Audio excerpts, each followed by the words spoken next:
Commentaire de Charles Andrew Coates, sur le livre de l'Exode. Chapitre 18.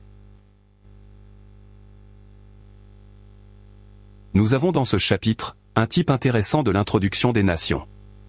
Il parle de ce qui sera pleinement réalisé, dans le monde à venir, mais qui se réalise d'une certaine manière maintenant, dans l'assemblée. Le gentil est entré, afin de partager, la joie des merveilles de la grâce divine.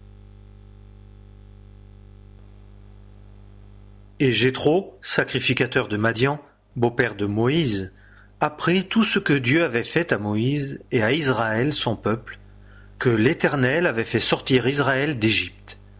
Et Jéthro, beau-père de Moïse, prit Séphora, la femme de Moïse, après que celui-ci l'eut renvoyé, et ses 2 fils, dont l'un s'appelait Gershom, car il avait dit « J'ai séjourné dans un pays étranger », et l'autre Éliézer, car le Dieu de mon père m'a été en aide et m'a délivré de l'épée du Pharaon. Et Jéthro, beau-père de Moïse, vint avec les fils et la femme de Moïse vers celui-ci, au désert où il était campé, à la montagne de Dieu. Et il fit dire à Moïse, « Moi, ton beau-père Jéthro, je suis venu vers toi, et ta femme, et ses 2 fils avec elle. » Et Moïse sortit à la rencontre de son beau-père, et se prosterna, et le baisa. Et ils s'enquirent l'un de l'autre, touchant leur bien-être, et entrèrent dans la tente.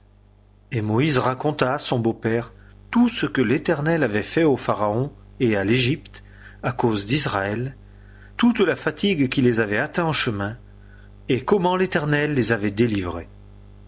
Et Jéthro se réjouit de tout le bien que l'Éternel avait fait à Israël, en ce qu'il l'avait délivré de la main des Égyptiens. Et Jéthro dit, « Béni soit l'Éternel, qui vous a délivré de la main des Égyptiens et de la main du Pharaon, qui a délivré le peuple de dessous la main des Égyptiens.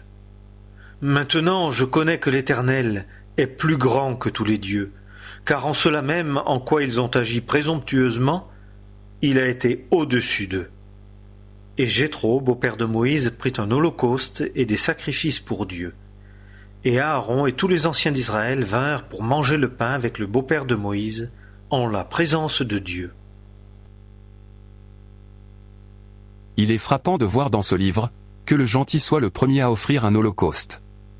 En Genèse chapitre 22, nous avons en type, l'offrande du Fils unique et bien-aimé. Il s'agit là, d'un type de ce que Dieu a fait, en rapport avec l'holocauste.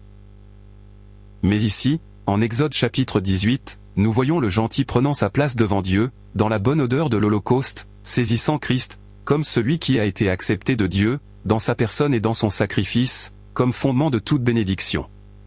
C'est dans l'Ancien Testament, une des belles illustrations de la pensée de Dieu, d'introduire les nations.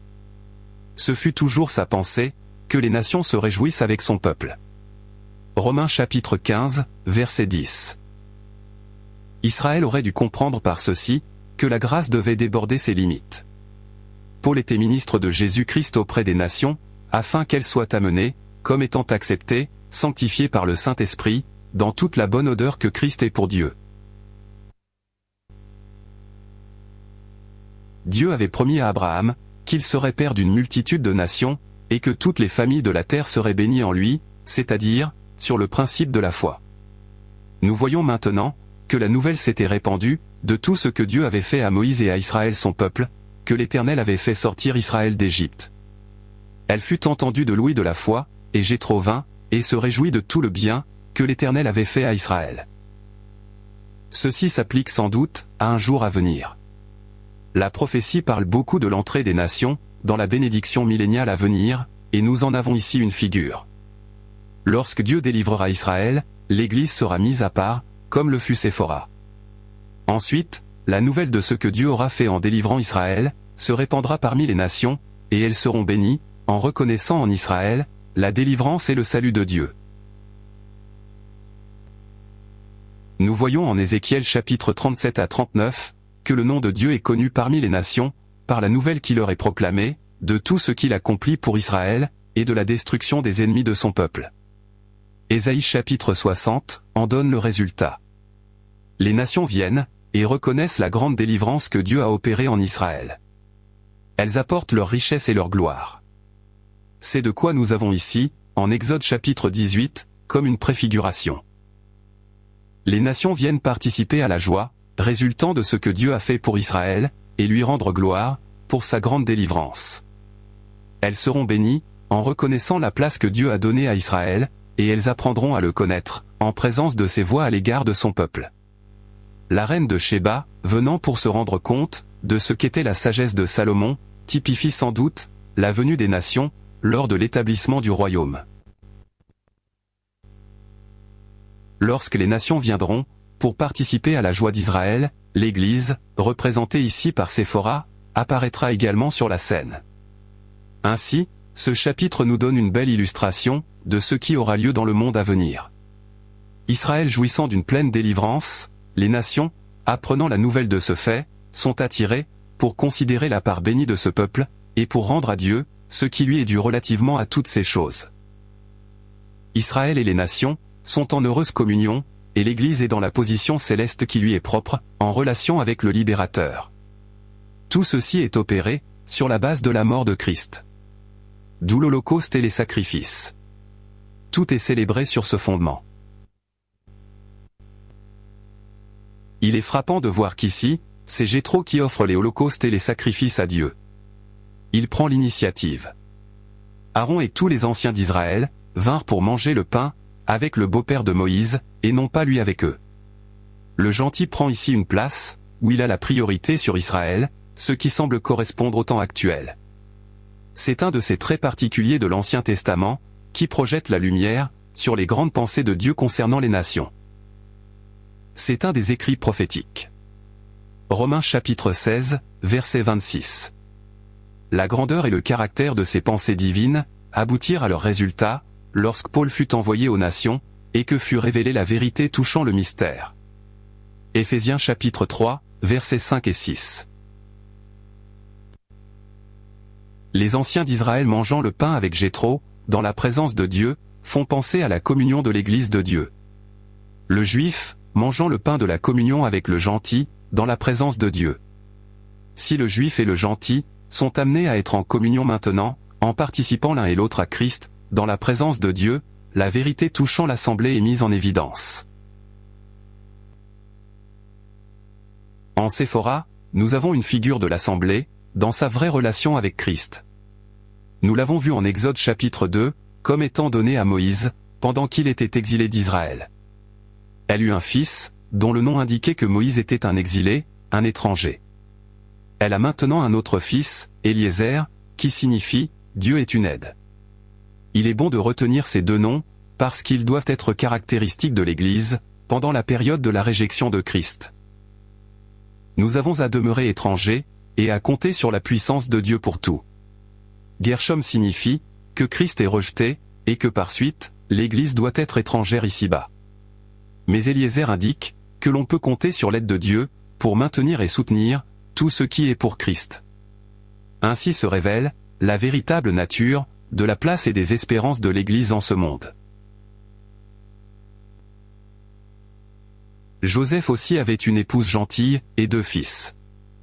Mais c'est là une présentation des choses sous un aspect différent.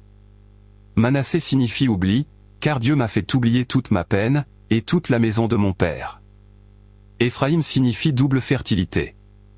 C'est le Seigneur qui oublie son rejet par Israël, dans la joie de son exaltation parmi les païens, et il y porte du fruit. Mais dans les fils de Moïse, il s'agit du sentiment qu'il a de sa réjection, mais aussi la certitude que ses intérêts sont préservés. Dieu veille au maintien de la gloire de Christ, et à ce que tout ce qui est de lui soit aidé et préservé. C'est ce que signifie Éliézer. Et il arriva le lendemain que Moïse s'assit pour juger le peuple. Et le peuple se tint auprès de Moïse depuis le matin jusqu'au soir. Et le beau-père de Moïse vit tout ce qu'il faisait avec le peuple, et il dit : « Que fais-tu là avec le peuple ? Pourquoi es-tu assis seul, et tout le peuple se tient auprès de toi depuis le matin jusqu'au soir ? » Et Moïse dit à son beau-père : « C'est que le peuple vient à moi pour consulter Dieu. Quand ils ont quelque affaire, on vient à moi, et je juge entre l'un et l'autre, et je fais connaître les statuts de Dieu et ses lois. » Et le beau-père de Moïse lui dit : « Ce que tu fais n'est pas bon. Tu t'épuiseras certainement, toi et ce peuple qui est avec toi, car la chose est trop lourde pour toi. Tu ne peux la faire toi seul. Maintenant, écoute ma voix. Je te conseillerai, et Dieu sera avec toi. Sois pour le peuple auprès de Dieu, et rapporte les affaires à Dieu, et enseigne-leur les statuts et les lois, et fais-leur connaître la voie dans laquelle ils doivent marcher, et l'œuvre qu'ils ont à faire. Et choisis d'entre tout le peuple des hommes capables, craignant Dieu, des hommes de vérité, haïssant le gain des honnêtes, et établis-les sur eux, chefs de milliers et chefs de centaines, chefs de cinquantaines et chefs de dizaines, et qu'ils jugent le peuple en tout temps. Et il arrivera qu'ils porteront devant toi toutes les grandes affaires, et toutes les petites affaires ils les jugeront eux-mêmes. Tu allégeras ce qui pèse sur toi, ils le porteront avec toi. Si tu fais cela, et que Dieu te le commande, tu pourras subsister, et tout ce peuple aussi arrivera en paix en son lieu. Et Moïse écouta la voix de son beau-père, et fit tout ce qu'il avait dit. Et Moïse choisit d'entre tout Israël des hommes capables, et les établit chefs sur le peuple, chefs de milliers, chefs de centaines, chefs de cinquantaines, et chefs de dizaines. Et ils jugèrent le peuple en tout temps. Ils portaient devant Moïse les affaires difficiles, et toutes les petites affaires, ils les jugeaient eux-mêmes. Et Moïse laissa partir son beau-père, et il s'en alla dans son pays. La seconde moitié de Exode chapitre 18 typifie l'ordre et l'administration du royaume en justice. Certaines personnes pensent que Moïse a eu tort d'écouter Jéthro. Mais si on considère le fait typiquement, on comprend que la pensée divine n'était pas que Christ exerça seul le gouvernement et le jugement. La première prophétie qui soit mentionnée parle de sa venue pour exécuter le jugement. Mais il vient au milieu de ses saintes myriades. Les saints sont avec lui. Jude verset 14. Christ n'exercera pas seul le gouvernement et l'administration du royaume. Tout ici est à sa place comme type. Il en était autrement, en Nombre chapitre 10, où Moïse dit à Hobab, « Tu connais les lieux où nous aurons à camper dans le désert. Et tu seras pour nous nos yeux. » L'Éternel venait de parler à Moïse des trompettes d'argent. « Fais-toi 2 trompettes, tu les feras d'argent battu, et elles te serviront pour le départ des camps. » Alors, Moïse dit à Hobab, « Tu seras pour nous nos yeux, » comme si la direction divine donnée par les trompettes d'argent n'était pas suffisante pour le voyage. N'était-ce pas à titre de réprimande, qu'immédiatement après, il est dit, « Et l'arche de l'alliance de l'Éternel alla devant eux, le chemin de 3 jours, pour leur chercher un lieu de repos ?» C'était comme si Dieu disait, dans une grâce merveilleuse, « Je serai vos yeux. » Nous sommes souvent comme Moïse.